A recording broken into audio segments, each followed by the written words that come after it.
सभी हिंदी साहित्य प्रेमियों का हिंदी साहित्य की क्लास में आपका हार्दिक स्वागत अभिनंदन। हम पढ़ रहे थे आचार्य रामचंद्र शुक्ल जी का हिंदी साहित्य का इतिहास। उसके अंतर्गत भी हम पढ़ रहे थे प्रकरण एक के अंतर्गत हम पढ़ रहे थे गद्य का विकास। गद्य विकास के अंतर्गत भी ब्रजभाषा के अंतर्गत गद्य पढ़ रहे थे। उसके बाद में हमने पढ़ा खड़ी बोली में गद्य। खड़ी बोली में गद्य 4 महानुभाव थे, सदल मिश्र, लल्लू लाल, इंसा अल्लाह खां और सदासुख लाल। ठीक है, इनके बारे में हम पढ़ चुके थे। उसके बाद में हमने पढ़ा राजा राम मोहन राय के बारे में। पहले पढ़ा हमने ईसाई पादरियों के बारे में। उनकी एक प्रेस थी, कौन सी? श्री रामपुर प्रेस। और उनका स्थान भी क्या था? जो पादरी रहते थे वहाँ का जो उनका मेन स्थान था वो भी क्या था? श्री रामपुर था। ईसाई पादरियों ने हिंदी का अनुवाद किया, बाइबल का अनुवाद भी किया, और जो विलियम केरे हैं उन्होंने भी जो वहाँ का धार्मिक ग्रंथ था इंजिल का अनुवाद भी किया था। ठीक है, उसके बाद में हिंदी के अंतर्गत राजा राम मोहन राय आए। उन्होंने जो मूर्ति पूजा है वहाँ से उनका विश्वास हटाया, तीर्थाटन आदि का विरोध किया उन्होंने, और उन्होंने बंगदूत पत्रिका निकाली। उसके बाद में हमने पढ़ा है जो उदंत मार्तंड निकाला था उनके बारे में। जुगल किशोर ने जो कानपुर से निकाला था और संवत 1883 में इन्होंने निकाला था। ठीक है, उदंत मार्तंड के बारे में हम पढ़ रहे थे। ठीक है, हमने यहाँ तक पढ़ लिया था। कई नगरों में जिनमें कलकत्ता मुख्य था अब छापे खाने हो गए थे। बंगाल से कुछ अंग्रेजी और कुछ बंगला के पत्र भी निकलने लगे थे, जिनके पढ़ने वाले भी हो गए थे। इस परिस्थिति में पंडित जुगल किशोर ने, जो कानपुर के रहने वाले थे, संवत 1883 में उदंत मार्तंड नाम का एक संवाद पत्र निकाला था। किन्होंने निकाला था? जुगल किशोर ने निकाला था। कहाँ से? कानपुर से। और कब? संवत 1883 में। अगर आपको ईस्वी सन निकालना है तो इसमें 57 वर्ष घटा देंगे। ठीक है, हिंदी का पहला समाचार पत्र हमें समझना चाहिए, और जैसा उनके इस लेख से प्रकट होता है। देखिए, यह उदंत मार्तंड अब पहल हिंदुस्तानियों के हित में हेत के जो आज तक किसी ने नहीं चलाया, पर अंग्रेजी और पारसी और बंगले में जो समाचार का कागज छपता है उसका सुख उन बालियों के जानने और पढ़ने वालों को ही होता है। देखिए कि जो बालियाँ नहीं, ये बोलियाँ हैं यहाँ पे। ठीक है, बोलियाँ ही होगा। हाँ, देखिए जो अंग्रेजी पत्र थे, पारसी पत्र थे, बंगले पत्र थे, वो कौन जान सकते थे? जो उनकी बोलियों में वैसी बोलियाँ जिनको आती थी वहीं, लेकिन हिंदी जानने वाले वो पत्र नहीं पढ़ सकते थे। इससे सत्य समाचार हिंदुस्तानी लोग देखकर आप पढ़ ओ समझ ले ओ पराई अपेक्षा न करें। देखिए, जो पराई अपेक्षा, जो पराई भाषा में है उसकी अपेक्षा ना करें आप, और अपने भाषा की उपज को न छोड़ें। इसलिए श्रीमान गवर्नर जनरल बहादुर की आयस से ऐसे साहस में चित्त में लगाए कि एक प्रकार का यह ठाठ ठाटा जो कोई प्रशस्त लोग इस खबर के कागज के लेने की इच्छा करे तो अमड़ा तला की गली 37 अंक मार्तंड छापा घर में अपना नाम और ठिकाना भेजने ही से सतवारे के सतवारे, मतलब यहाँ से आप समझ सकते हैं कि ये पत्र कैसा था? साप्ताहिक पत्र था। ठीक है, कैसा पत्र था? साप्ताहिक। सतवारे के सतवारे यहाँ के रहने वाले, घर बैठे और बाहर के रहने वाले डाक से कागज पाया करेंगे। ठीक है, यह पत्र एक ही वर्ष चलकर सहायता के अभाव से बंद हो गया। देखिए, ये पत्र 1 साल चला। कौन सा? उदंत मार्तंड। और फिर किसी प्रकार की इन्हें जो इकोनॉमी, मतलब आर्थिक सहायता नहीं मिली, और उसके कारण ये बंद हो गया। इसे खड़ी बोली के मध्य देशीय भाषा के नाम से उल्लेख किया गया। किस भाषा से? मध्य देशीय भाषा से। भाषा का स्वरूप दिखाने के लिए कुछ और उदाहरण यहाँ पे दिए गए हैं। किसी का उदाहरण है ये? उन्हीं का उदाहरण है उदंत मार्तंड का। एक यसी वकील वकालत का काम करते करते बूढ़ा होकर अपने दामाद को वह काम सौंप के आप सूचित हुआ। ठीक है, दामाद कई दिन काम करके एक दिन आया तो प्रसन्न होकर बोला, हे महाराज, आपने जो फलाने का पुराना ओ संगीन मुकदमा हमें सौंपा था सो आज फैसला हुआ है। यह सुनकर वकील पछता करके बोला, तुमने सत्यानाश किया। उस मुकदमे से हमारे बाप बड़े थे, तीस पीछे हमारे बाप मरते समय हमें हाथ उठा के दे गए, और हमने भी उसको बना रखा, और अब भली भांति अपना दिन काटा, और वही मुकदमा तुमने सौंप कर समझा था कि तुम भी अपने बेटे पोते परोतों तक पलोगे, पर तुम थोड़े से दिनों में उसे खो बैठे। ठीक है, फिर है 19 नवंबर को अवध बिहारी बादशाह के आमने की तोपें छूटी। उस दिन तीसरे पहर की षष्ठलिंग साहबी और हेल साहब और मेजर फिंडल लाड साहब की ओर से अवध बिहारी की छावनी में जा कर के बड़े साहिब का सलाम कहा और भोर होके लाड साहिब के साथ हाजिरी करके न्योता किया। फिर अवध बिहारी बादशाह के जाने के लिए कानपुर के तले गंगा की नावों में पुलबंदी हुई। बादशाह बड़े ठाठ से गंगा पार हो गवर्नर जनरल बहादुर के सानिध्य में गए थे। रीतिकाल के समाप्त होते होते अंग्रेजी राज्य देश में पूर्ण रूप से स्थापित हो गया। इस राजनीतिक घटना के साथ ही साथ देशवासियों की शिक्षा विधि में भी परिवर्तन हो चला था। अंग्रेज सरकार ने अंग्रेजी की शिक्षा के प्रचार की व्यवस्था की। संवत 1854 में ईस्ट इंडिया कंपनी के डायरेक्टरों के पास अंग्रेजी की शिक्षा द्वारा भारतवर्षियों को शिक्षित बनाने का परामर्श भेजा गया, पर उस समय उस पर कुछ न हुआ। पीछे राजा राम मोहन राय प्रभृति कुछ शिक्षित और प्रभावशाली सज्जनों के उद्योग से अंग्रेजी की पढ़ाई के लिए कलकत्ते में हिंदू कॉलेज की स्थापना हुई थी। किसकी स्थापना हुई थी? हिंदू कॉलेज की। और किसके लिए? अंग्रेजी की पढ़ाई के लिए। और किसके सहयोग से या किसकी सलाह से? तो राजा राम मोहन राय के प्रभृति कुछ शिक्षित और प्रभावशाली सज्जनों के उद्योग से, जिसमें से लोग अंग्रेजी पढ़ कर निकलने और सरकारी नौकरियां पाने लगे। देसी भाषा पढ़कर भी कोई शिक्षित हो सकता है, यह विचार उस समय तक लोगों में न था। देखिए, देसी भाषा जो अपनी हिंदी भाषा है, खड़ी बोली भाषा है, उसमें भी पढ़कर कोई लोग शिक्षित हो सकते हैं, उसका विचार लोगों के दिमाग में आया ही नहीं था। अंग्रेजी के सिवाय यदि किसी भाषा पर ध्यान जाता तो वो क्या थी? या तो संस्कृत थी या अरबी थी। संस्कृत की पाठशाला और अरबी के मदरसों को कंपनी की सरकार से थोड़ा बहुत सहायता मिलती आ रही थी, पर अंग्रेजी की शौक के सामने इन पुरानी संस्थाओं की ओर से लोग उदासीन होने लगे। ठीक है, कि कौन सी भाषा चल रही थी? संस्कृत भाषा भी चल रही थी, अरबी के मदरसे भी चल रहे थे, और किसकी सहायता से? कंपनी की उनको थोड़ी बहुत सहायता मिल जाती थी। लेकिन फिर क्या हुआ कि लोगों में अंग्रेजी का शौक इस प्रकार से हुआ कि जो ये पुरानी संस्थाएं थी उनके ऊपर लोग उदासीन हो गए, मतलब उनकी ओर ध्यान नहीं दिया, और इनको जो सहायता मिलती थी वो भी धीरे धीरे बंद हो गई। कुछ लोगों ने इन प्राचीन भाषाओं की शिक्षा का पक्ष ग्रहण किया था, पर आगे क्या है? मैकाले ने अंग्रेजी भाषा की शिक्षा पर इतने जोरों से समर्थन किया कि पूर्व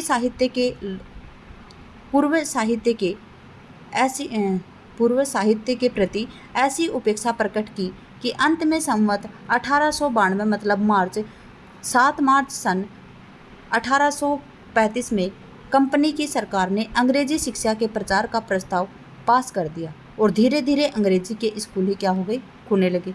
कब हुआ था अंग्रेजी शिक्षा का प्रचार का प्रस्ताव पास? कब हुआ? मतलब 7 मार्च सन 1835 को 1835 में पास हुआ था। अंग्रेजी शिक्षा की व्यवस्था हो जाने पर अंग्रेज सरकार का ध्यान अदालती भाषा की ओर गया। मुगलों के समय में अदालती कार्रवाइयाँ और दफ्तर के सारे काम फारसी भाषा में होते थे। मुगलों के समय में जो अदालती कार्रवाई थी और जो दफ्तर के सारे काम थे वो किस भाषा में होते थे? वो फारसी भाषा में होते थे। जब अंग्रेजों का आधिपत्य हुआ तो उन्होंने भी दफ्तरों की वही जारी रखा। जब अंग्रेजों का आधिपत्य हो गया था तब उन्होंने भी दफ्तरों की भाषा कैसी ही रखी थी? फारसी ही रखी थी। दफ्तरों की भाषा फारसी रहने तो दी गई, पर उस भाषा और लिपि से जनता के अपरिचित रहने के कारण लोगों को जो कठिनता होती थी उसे कुछ दूर कर रहने के लिए संवत 1860 में एक नया नमूना जारी होने लगा। कंपनी सरकार की ओर से यह आज्ञा निकाली गई, ठीक है, कि जो अरबी दफ्तरों की भाषा जो फारसी थी उसको तो रहने दी गई कि फारसी है तो फारसी रहने दिया जाए, लेकिन जो भाषा और लिपि है वो जनता के समझ में नहीं आती थी। इसके लिए कंपनी ने एक अलग कानून जारी किया। और कौन सा कानून जारी किया? देखिए, किसी को इस बात का उजूर नहीं होए कि ऊपर के दफ़े का लिखा हुकुम सबसे वाकिफ नहीं है। हर एक जिले में कलेक्टर साहिब को लाजिम है कि इस आइन के पावने में एक एक केता इश्तहारनामा नीचे की सरह की फारसी और नागरी भाषा को अक्षर में लिखाए के कचहरी में लटकवाई जाए। देखिए, उन्होंने क्या किया कि जो प्रत्येक जिले के जो जिले कलेक्टर हैं वो अपनी भाषा में वहाँ पे भाषा जो वहाँ की कचहरी है वहाँ पे अपनी भाषा में उसको अनुवाद करके वहाँ पे एक एक जो क्या है वो क्या बोलते हैं जो इश्तिहारनामा है उसकी भाषा उसको चेंज करके और कचहरी में लटकवा दी जाए। अदालत के जज साहब लोग के कचहरी की तमामी आदमी को बुझने वास्ते लटकवाई गई। अंग्रेजी सन 1803 में साल 31 आइन 20 दफ़ा। फारसी की अदालती भाषा होने के कारण जनता को कठिनाइयाँ होती थी, उनका अनुभव अधिकाधिक होने लगा था। देखिए जो फारसी अदालत थी उसकी भाषा फारसी थी, उसका जनता के ऊपर भी कठिनाइयाँ होने लगी थी और उनका अनुभव अधिकाधिक अब होने लगा था। अतः सरकार ने संवत 1893 मतलब सन 1836 में इश्तिहारनामे निकाले कि अदालती सब काम देश की प्रचलित भाषाओं में हुआ करें।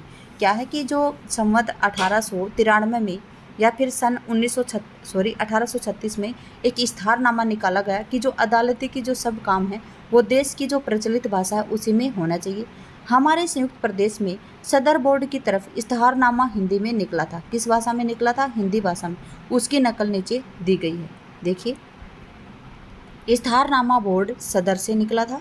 पच्छा के सदर बोर्ड के साहबों में यह ध्यान किया गया कि कचहरी के सब काम फारसी जबान में लिखा पढ़ा होने से सब लोगों के बहुत हर्ज पड़ता है। क्या है और बहुत कलप होता है। जब कोई अपनी अर्जी अपनी भाषा में लिख के सरकार में दाखिल करके पावे तो बड़ी बात होगी। कि क्या है कि जो पच्छा है और सदर बोर्ड के साहबों को यह ध्यान गया कि जो कचहरी के जो सब काम हैं वो फारसी भाषा में होते हैं और वहाँ के लोगों को इस बात से हर्ज भी है। ठीक है, तो जो अपनी अर्जी है वो अपनी भाषा में लिखकर सरकार में दाखिल करके अपनी बात बता सकते हैं वो सरकार को। सबको चैन आराम होगा और सबको क्या होगा? आराम मिलेगा। इससे हुक्म दिया गया सन 1244 को कुंवर बदी प्रथम में जिसका जो मामला सदर बोर्ड में हो अपना अपना सवाल अपनी अपनी हिंदी बोली और फारसी के नागरी अक्षर में लिख के दाखिल करें और डाक पर भेजें। सवाल जौन अक्षर में लिखा हो तोने अक्षर में हिंदी बोली में उस पर हुक्म लिखा जाएगा। मिति 19 जुलाई 1836 को। ठीक है, इस इश्तिहारनामे में स्पष्ट कहा गया कि बोली हिंदी ही होनी चाहिए। अक्सर नागरी के स्थान पर फारसी भी हो सकते हैं, वो भी कोई बात नहीं है। खेद की बात यह है कि उचित व्यवस्था चलने न पाई, इसकी उचित व्यवस्था नहीं हुई। मुसलमानों की ओर से इस बात का घोर प्रयत्न हुआ कि दफ्तरों में हिंदी रहने न पाए। मुसलमानों ने क्या किया कि दफ्तरों की भाषा हिंदी नहीं होनी चाहिए, उर्दू ही चलाई जाए।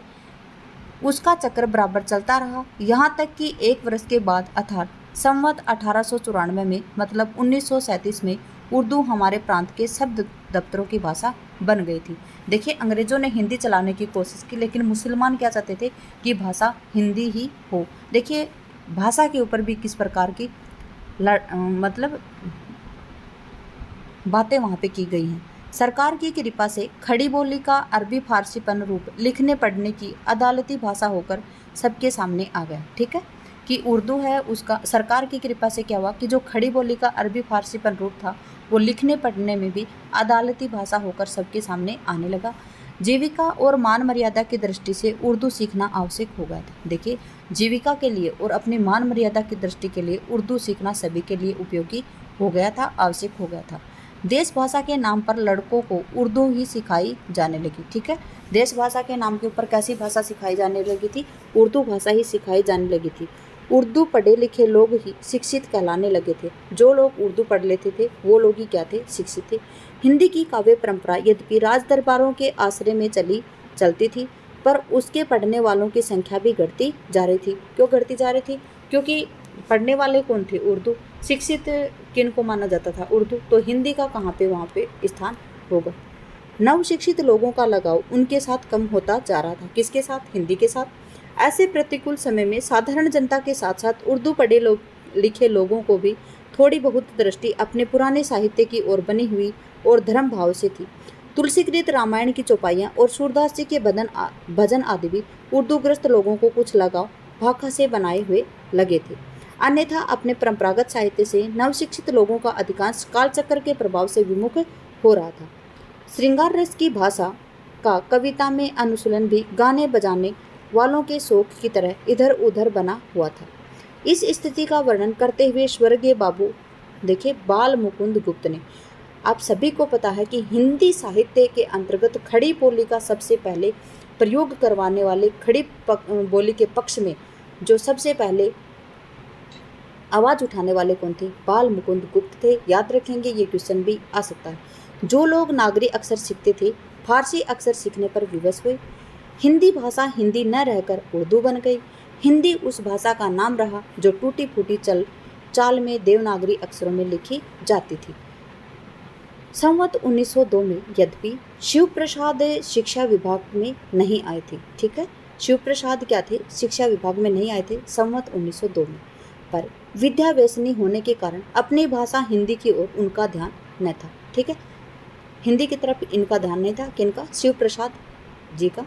अतः इधर उधर दूसरी भाषाओं के समाचार पत्र निकलते देख उन्होंने उक्त संवत में उद्योग कर काशी से बनारस अखबार निकलवाया था, पर अखबार पढ़ने वाले पहल नव शिक्षितों में ही मिल सकते थे, जिनकी लिखने पढ़ने की भाषा क्या थी? उर्दू ही थी, ठीक है, बात को समझ रहे होंगे। अगर आप ध्यान से पढ़ रहे हैं तो आपके समझ में आ रहा होगा कि पहले अखबार कौन सा निकला? बनारस अखबार। किसने निकलवाया? शिव प्रसाद सितारे हिंद ने निकलवाया।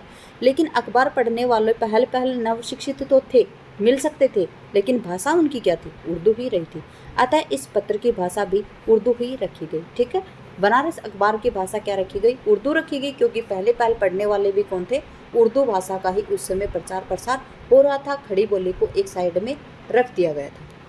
यद्यपि अक्सर देवनागरी के ही होते थे। यह पत्र बहुत ही घटिया कागज पर लिथों में छपता था। कैसा कागज था? घटिया कागज था और लिथों में छपता था।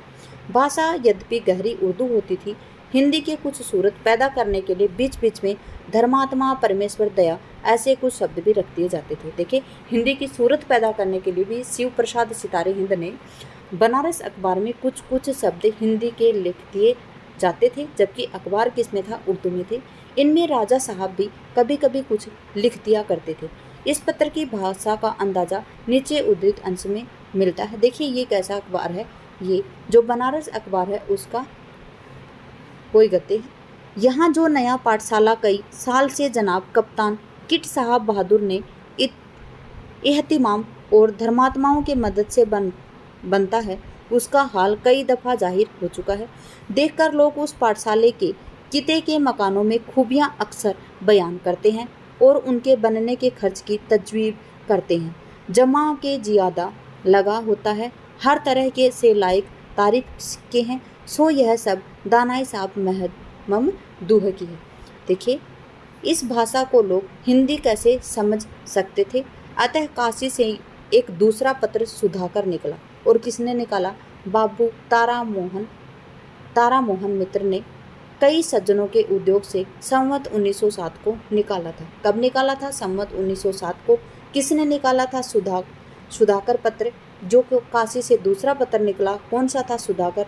पहला किसने निकाला? शिव प्रसाद सितारे हिंद ने। कौन सा था? बनारस पत्र। और किस भाषा में था? उर्दू भाषा में था। बाबू तारा मोहन मित्र ने कई सज्जनों के उद्योग से संवत 1907 को निकाला था। कहते हैं कि काशी के प्रसिद्ध ज्योतिषी सुधाकर जी का नामकरण इसी पत्र के नाम पर हुआ था। किसका? जो काशी के प्रसिद्ध ज्योतिषी हैं सुधाकर जी, उनके नाम पर जो सुधाकर पत्र का नाम हुआ था।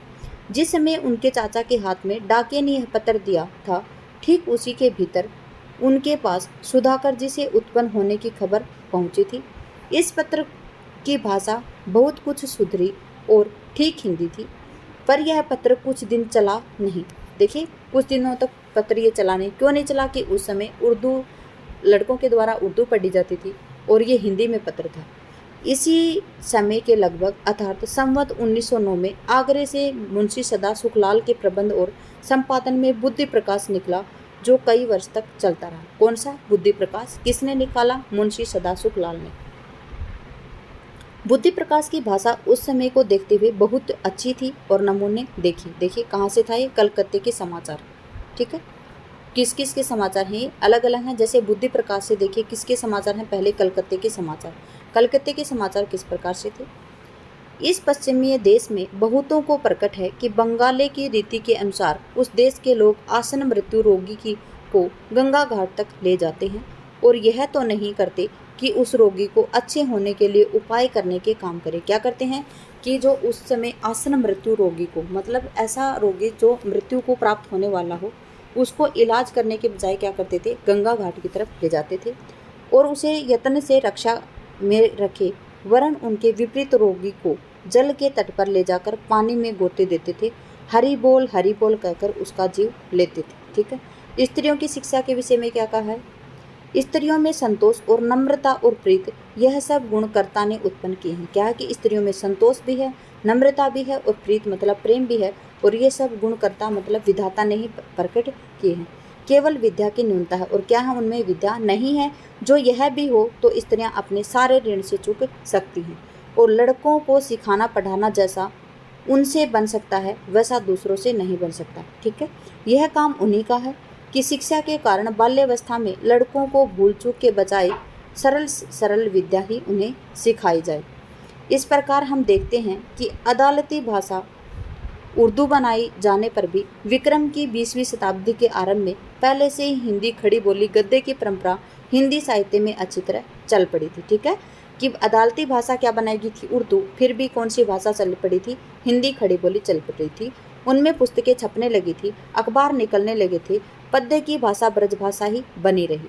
जब अंग्रेज सरकार का ध्यान देसी भाषाओं की शिक्षा की ओर गया और उनकी व्यवस्था की बात सोची जाने लगी, हिंदी की अदालतों में निकलने वाले और मुसलमानों की सफलता हो चुकी थी। ठीक है। क्या है कि हिंदी को अदालतों से निकालने में मुसलमानों को सफलता हो चुकी थी। हिंदी को अदालतों से कैसे निकाला? कि हिंदी को अदालतों की भाषा होने ही नहीं दी। अदालतों की भाषा कौन सी थी? फारसी थी, उर्दू थी। ठीक है। तो मुसलमानों को सफलता उसमें मिल चुकी थी। अब वे इस प्रयत्न में लगे कि हिंदी को शिक्षा क्रम में स्थान न मिले और उनकी पढ़ाई का भी प्रबंध न होने पाए। अतः सर्वसाधारण की शिक्षा के लिए सरकार की ओर से जब जगह जगह मदरसे खुलने लगे तो बात उठी कि सरकार यह विचारने लगी कि हिंदी का पढ़ना सब विद्यार्थियों के लिए आवश्यक रखा जाए, और प्रभावशाली मुसलमानों की ओर से गहरा विरोध खड़ा किया गया। क्या है कि जो सरकार ने क्या विचारा कि हिंदी भी पढ़ना चाहिए, लेकिन क्या था कि प्रभावशाली क्या? प्रभावशाली मुसलमान कैसे? जिनका वहाँ उस टाइम पे हुक्मनामा चलता हो, जिनकी धाक हो, उनकी तरफ से किसका विरोध किया जाने लगा? हिंदी खड़ी बोली का विरोध किया जाने लगा। यहाँ तक तंग आकर सरकार ने अपना विचार छोड़ना पड़ा और संवत 1905 में, मतलब संवत 1905 अर्थात सन 1848 में यह सूचना निकाली। कब निकाली? 1848 में। ऐसी भाषा का जानना सब विद्यार्थियों के लिए आवश्यक ठहराना जो मुल्क की सरकारी और दफ्तरी जबान नहीं है, हमारी राय से ठीक नहीं है। किसके बारे में बताया जा रहा है? हिंदी के बारे में बताया जा रहा है कि ऐसी भाषा कौन सी? हिंदी भाषा, जिसका जानना सब विद्यार्थियों के लिए आवश्यक ठहराना जो मुल्क की सरकारी और दफ्तरी भाषा जबान भी नहीं है। क्या नहीं थी उस टाइम पे? हिंदी भाषा नहीं थी। तो हमारी राय ठीक नहीं है किसकी? हिंदी के प्रति। इसके सिवाय मुसलमान विद्यार्थी जिनकी संख्या दिल्ली कॉलेज में बड़ी है, इसे अच्छी नज़र में नहीं देखेंगे। किसको? हिंदी भाषा को नहीं देखेंगे। हिंदी का विरोध है यहाँ पे। देखिए आगे है, हिंदी के विरोध की यह चेष्टा बराबर बढ़ती गई। संवत 1911 में पीछे जब शिक्षा का पक्का प्रबंध होने लगा, तब यहाँ तक कोशिश की गई कि वर्नाक्यूलर स्कूलों में हिंदी की शिक्षा जारी न होने पाए। ठीक है। जो वर्नाक्यूलर स्कूल थे वहाँ पे भी हिंदी की शिक्षा जारी न होने पाए। विरोध के नेता थे सर सैयद अहमद साहब, जिनका अंग्रेजी के बीच बड़ा मान था। कौन थे विरोध के नेता? सर सैयद अहमद साहब। याद रखेंगे, हिंदी के विरोधी कौन थे? सर सैयद अहमद साहब। और ये अंग्रेजी के बीच इनका बड़ा मान था। वे हिंदी को क्या बोलते थे? गवारी बोली बताने वाले अंग्रेजों को उर्दू की ओर झुकाने लगातार चेष्टा करते आ रहे थे। कौन थे? सर सैयद अहमद साहब। उन्होंने हिंदी को गवारी बोली बताया और अंग्रेजों को किसकी ओर झुकाने लगे? उर्दू की ओर झुकाने लगे।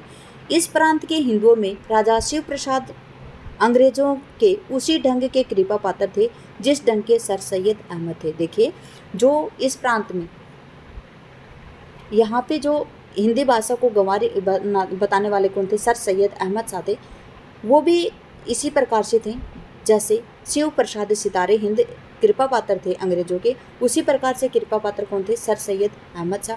अतः हिंदी की रक्षा के लिए उन्हें खड़ा होना पड़ा। देखिए, दो विरोधी पक्ष हो गए। राजा शिव प्रसाद सितारे हिंद हैं, वो भी अंग्रेजों के लिए काम करते थे। सर सैयद अहमद खां हैं, अहमद साहब हैं, वो भी अंग्रेजों के लिए कार्य करते थे। लेकिन सर सैयद अहमद शाह अंग्रेजों को उर्दू की तरफ झुका रहे थे, जबकि राजा शिव प्रसाद सितारे हिंद अंग्रेजों को किसकी ओर झुका रहे थे? खड़ी बोली की ओर झुका रहे थे। और बराबर इस संबंध यत्नशील भी ये रहे हैं, दोनों प्रयत्नशील थे। सर सैयद अहमद उर्दू की तरफ झुका रहे थे अंग्रेजों को, और जो शिव प्रसाद सितारे हिंद है वो अंग्रेजों को हिंदी भाषा की तरफ झुका रहे थे। इनसे हिंदी उर्दू का झगड़ा 20 वर्ष तक भारतेंदु के समय तक चला है। देखिए, हिंदी उर्दू का झगड़ा चला और कब तक चला? भारतेंदु के समय तक का। और भारतेंदु का समय कब बताया गया? 1850 से 1900 तक बताया गया। आगे है, गारशद तासी तक फ्रांसीसी विद्वान थे। ठीक है, गारशद तासी एक क्या थे? फ्रांसीसी विद्वान थे, जो पेरिस से हिंदुस्तानी या उर्दू के अध्यापक थे। किसके थे वे? उर्दू के अध्यापक। उन्होंने संवत 1896 में हिंदुस्तानी साहित्य का इतिहास लिखा। क्या लिखा? हिंदुस्तानी साहित्य का इतिहास लिखा, जिसमें उर्दू के कवियों के साथ हिंदी के भी कुछ प्रसिद्ध कवियों का उल्लेख किया है। किन्होंने किया है? गारशद तासी ने। और क्या थे ये? फ्रांसीसी विद्वान थे, लेकिन इन्होंने उर्दू कवियों के साथ हिंदी के कुछ महत्वपूर्ण कवि हैं उनका भी उल्लेख किया है।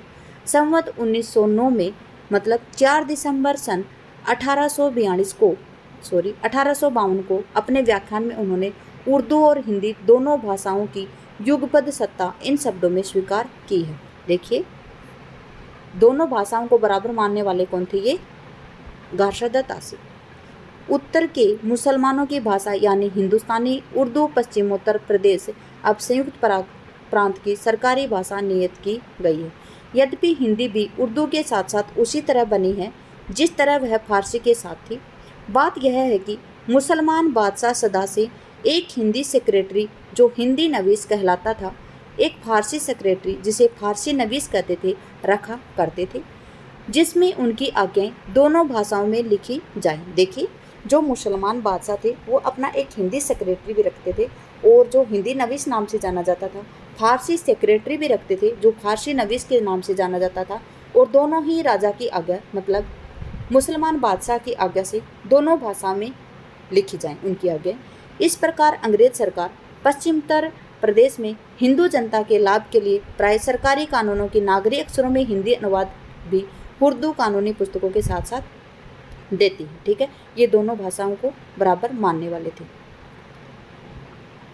तासी के व्याख्यानों से पता लगता है कि उर्दू की अदालती भाषा नियत हो जाने पर कुछ दिन सीधी भाषा और नागरी अक्षरों में भी कानूनों और सरकारी आज्ञाओं के हिंदी अनुवाद भी छपते रहे हैं।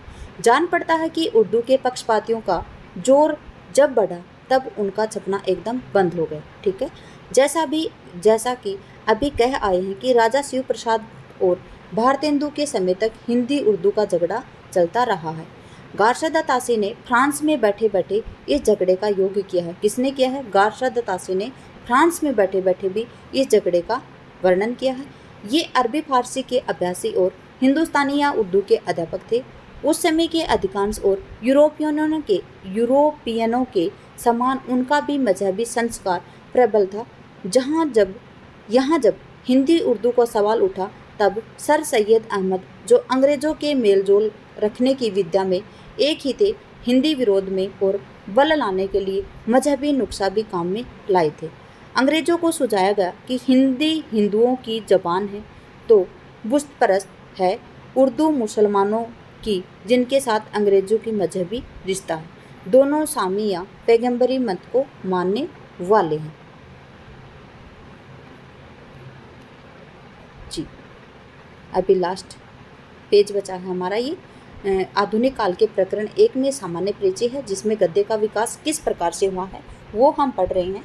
आज ये अंतिम वीडियो है प्रकरण 1 का, कल से पढ़ेंगे हम प्रकरण 2। ठीक है, जिस गारशद तासी ने संवत 1909 के आसपास हिंदी और उर्दू दोनों का रहना आवश्यक समझा था और कभी कहा भी था, क्या कहा था? गारशद तासी हैं वो हिंदी और उर्दू को दोनों को बराबर महत्व देते थे। यद्यपि मैं खुद उर्दू का बड़ा भारी पक्षपाती हूँ, लेकिन मेरे विचार से हिंदी को विभाषा या बोली कहना उचित नहीं है।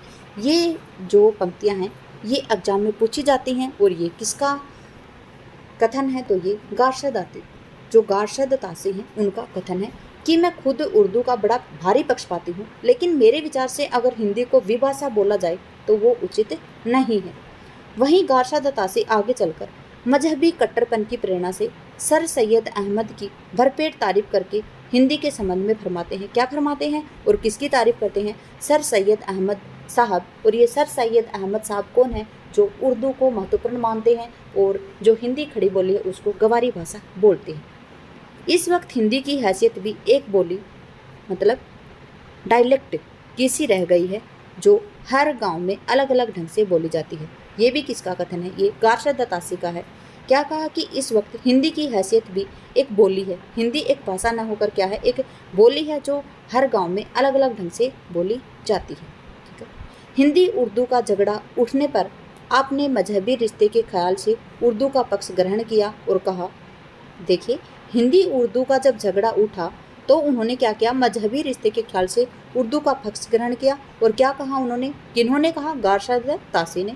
हिंदी में हिंदू धर्म का आवास है, वह हिंदू धर्म जिसके मूल में बुत परस्ती और उनके आनुषंगिक विधान है। इसके विपरीत उर्दू में इस्लामी संस्कृति और आचार व्यवचार का संचय है। इस्लाम भी सामी मत है, एकस्वरवाद और उसका मूल सिद्धांत है। इसलिए इस्लामी तहजीब में ईसाई और मसीही तहजीब की विशेषताएं पाई जाती हैं। संवत 1927 में अपने व्याख्यान में गारशद तासी ने साफ खोलकर कहा है। क्या कहा है गारशद तासी ने? देखिए, मैं सैयद अहमद खां जैसे विख्यात मुसलमान विद्वान की तारीफ में और ज़्यादा नहीं कहना चाहता। उर्दू भाषा और मुसलमानों के साथ मेरा जो लगाव है वह कोई छिपी हुई बात नहीं है। मैं समझता हूँ कि मुसलमान लोग कुरान को भी आसमानी किताब मानते हैं और इंजिल की शिक्षा को भी अस्वीकार नहीं करते, पर हिंदू लोग मूर्ति पूजक होने के कारण इंजिल की शिक्षा नहीं मानते हैं। ठीक है। क्या है कि जो मुसलमान हैं वो किसको मानते हैं? कुरान को भी मानते हैं और इंजिल की शिक्षा को भी अस्वीकार नहीं करते हैं, लेकिन जो हिंदू हैं वो मूर्ति पूजक हैं, इसके कारण वो इंजिल को शिक्षा को नहीं मानते हैं। देखिए, आज का अंतिम गद्य है ये।